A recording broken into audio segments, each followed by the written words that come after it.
The magic of strategic work place.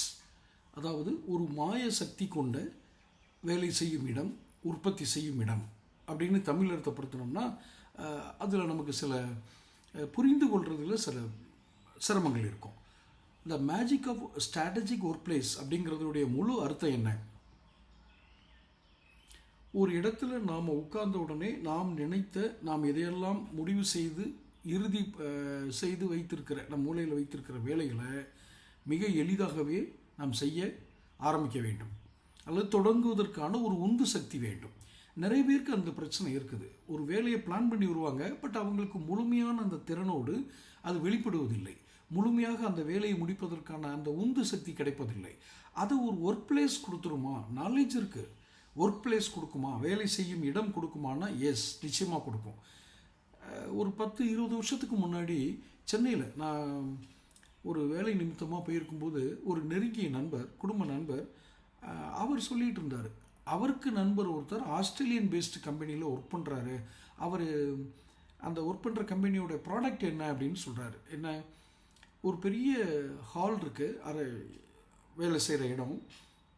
அந்த ஹாலில் lighting இருக்கும், ஆனால் ஏசி குளிரூட்டப்பட்ட அறை அப்படிங்கிறதுனால என்ன பண்ணுவாங்கன்னா ஜன்னல்களை திறந்து வைக்க முடியாது அவங்களால. ஏன்னா அது ஒரு பன்னாட்டு நிறுவனம், ஆஸ்திரேலியன் பேஸ்டு கம்பெனி. அதனால் அவங்களுடைய ப்ராடக்ட் என்ன அப்படின்னா, அந்த அறையில் சில லைட்ஸ் அண்டு ஏசி ஃபிட்டிங்லாம் எப்படி கண்ட்ரோலில் வச்சுருப்பாங்கன்னா, நான் சொல்கிறது 10-20 வருஷத்துக்கு முன்னாடியே. இப்போ வேறு மாதிரி டெக்னாலஜி வந்ததுக்கப்புறம் அந்த பலனை சொல்கிறீங்க. நான் 10-20 வருஷத்துக்கு முன்னாடியே சொல்கிறேன்.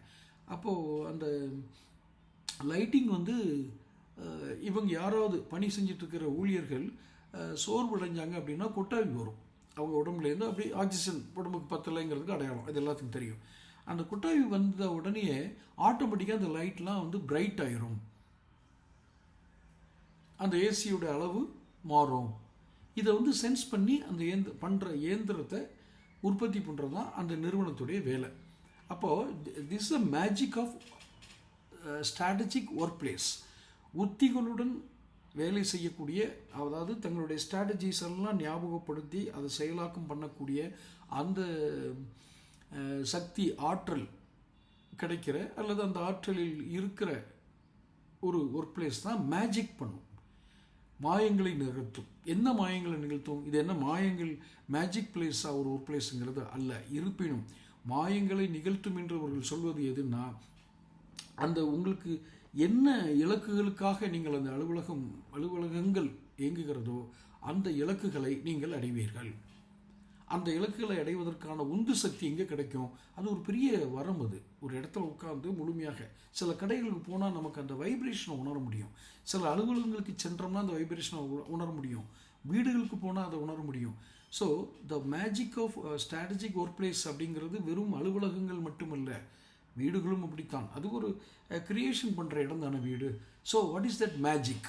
இதெல்லாம் அந்த ஒரு இடத்த இது பண்ணும், அந்த ப்ரொடக்டிவிட்டியை ஸ்ட்ரென்தன் பண்ணுற வேலையை பண்ணும். இதை பற்றி மேலும் தெரிந்து கொள்ள சேனலை சப்ஸ்கிரைப் பண்ணுங்கள். உங்களுடைய கருத்துக்களை கமெண்ட் பாக்ஸில் பதிவிடுங்க. அப்போ தான் எனக்கு தொடர்ந்து நம்ம உரையாடுவதன் மூலமாக தான் ஒரு இறுதி வடிவத்திற்கு நாம் வரைய இயலும். தொடர்ந்து பேசுவோம். நன்றி.